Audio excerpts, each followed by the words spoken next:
Hello everyone, this is Joshua Phillips for Living Reason. Today's video, some brief thoughts on ranked voting and some brief drawings by myself to explain ranked voting. So I just jump right in. The state of Maine is having an election that is using ranked voting for reasons that are apparently pretty interesting. That's not quite what we're talking about. Instead, I'm taking the opportunity to talk about ranked voting, which I do find interesting and which I do have a little bit of relevant experience to talk from. So ranked voting is the idea that instead of walking into the ballot and poking the name you like the most, and then if anybody's name got poked more than 50%, they win, or often it's just whoever's name gets poked the most, they win, which is called first past the post, but which is way funnier if you call it whose name got poked the most times. Instead, what would happen is you'd walk into the ballot, you'd see a list of people running for office. In this case, we have an Adam, a Bertrand, a Carol, and a Richard. Please comment if you caught the joke in that choice of candidate names. So in this very not made up at all election, Richard was my favorite candidate. So instead of simply clicking on his name or filling in his box or whatever it may be, I put a 1 in, saying he's my favorite. I felt Bertrand was my second favorite, so I put a 2 in, and Carol was my third, so I put a 3 in. And then, so I went to vote. I then wore my I voted sticker all day because it's stylish. And then when I got home, we got to see the vote counting procedure that occurred once all the ballots were tallied.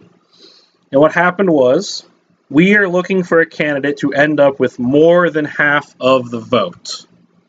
So, step 1 is we tally up everyone's number 1 vote. So in this case, Carol's around 40%, Adam's around 30%, Bertrand is around 20%, and Richard is around 10%.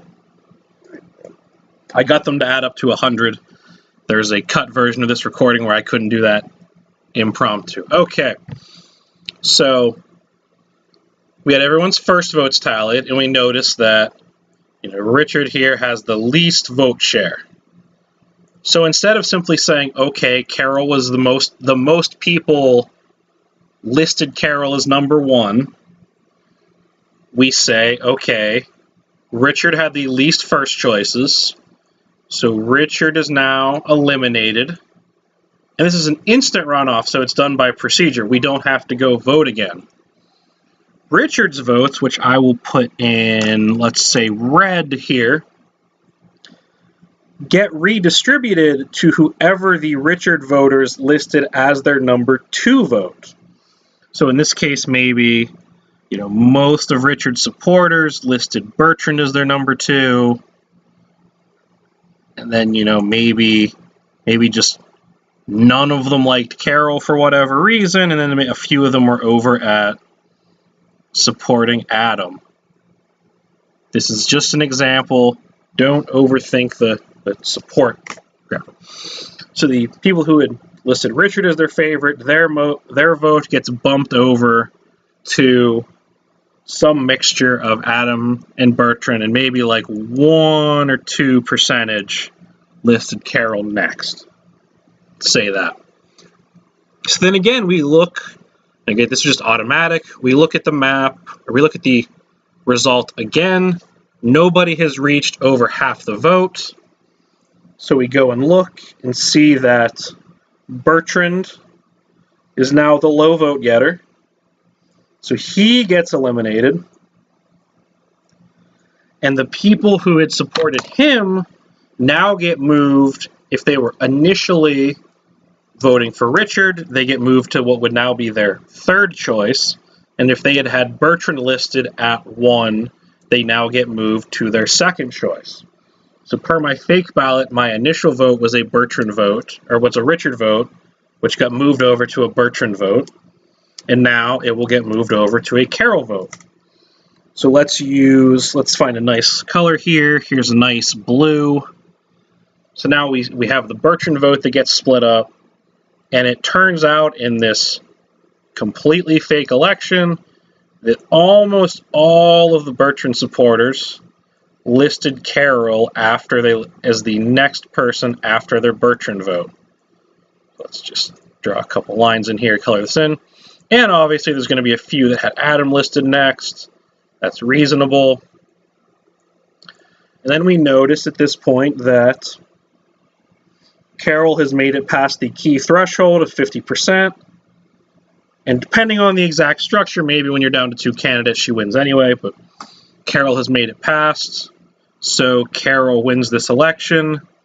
Hopefully she does a great job and creates world peace. Sure. The thing I like, so that's the brief explanation.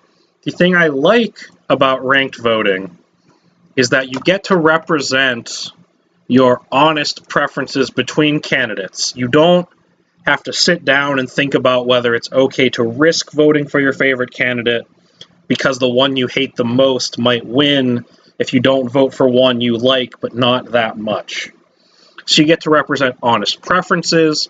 It actually encourages better polling and a little bit better thinking about who to vote for, I think, because you're encouraged not to have simple, what's the biggest blob that I can tolerate winning, so I'll support them. You get to think, okay, who do I like the most?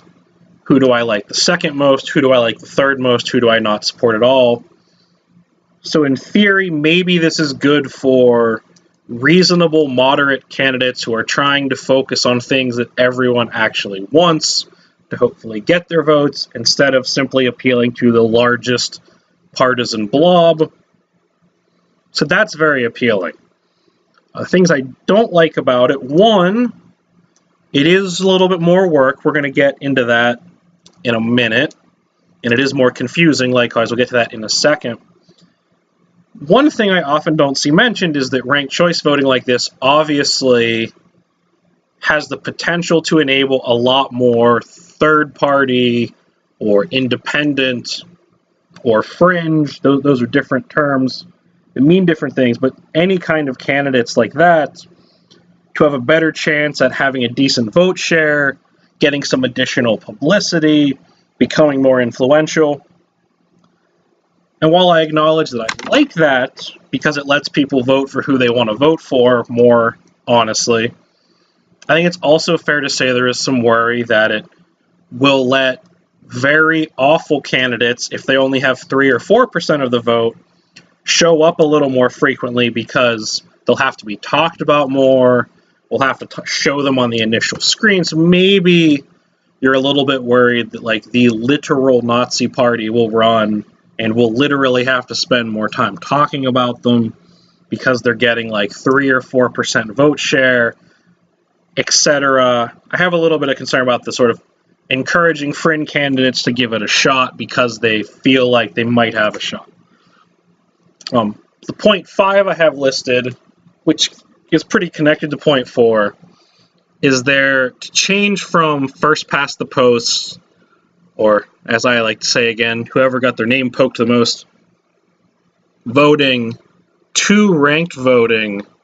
One, I think you do need a lot of cultural buy-in because you need people to understand what's going on. They need to be aware of how the ballots work. They need to be aware that they need to think about who their second and third favorite or least unfavorite candidates are. They need to have that in mind to sort of participate fully, and it will cause a lot of confusion. And I realize at that point that many people might think it's kind of snobbish or condescending or elitist or something that I think this process is too confusing. Now, I've actually worked quite a few elections locally to where I live where it is simple first past the post voting. So you might have a list of a few names, you pick your favorite name, there might be a ballot issue where you pick yes or no. And honestly, from working those, I find that not most people, not even a huge chunk of people, but quite a decent number of people who currently vote do struggle with any kind of voting oddity whatsoever. So if there's a school board position and it says you may pick up to 2 of these candidates, there are a lot of people who actually struggle with handling that screen on the voting machine. They click 1, it pops an alert up saying you didn't vote for the maximum number of candidates, and at that point they're lost and the technicians have to help them. So I am genuinely concerned that if you did ranked voting, from experience working elections, although it would let most people vote in a arguably quite more honest way, I think it might risk a lot of confusion that would actually make people feel less connected to the process. And of course, this automated sort of vote collation, I think collation is the word, strategy where the votes get pushed around is going to confuse more people than our current system. And I think those are legitimate worries. So I might at some later time post a second video talking about ranked voting more. Maybe there'll be the data from the main election when that happens. It might even be tonight. I did not check the date to see how people ranked voted, whether there's anything interesting to glean from that. But hopefully this video is educational. Obviously, this is not a thorough discussion of the mechanics of ranked voting, the options, historical examples of it, etc. But a brief example, some notes, some very quickly. I think it's a system that allows more honest voting, that lets people better represent their opinions and feelings about their government. That feels like more thorough, real participation to me. There are some very real downsides in that it's a bit more confusing. I think it genuinely will completely baffle a very real number of people to the extent that it is a little bit worrisome, and it will require some significant cultural buy-in for people to understand how it works. So, thank you for watching, everyone. This is Joshua Phillips for Living Reason.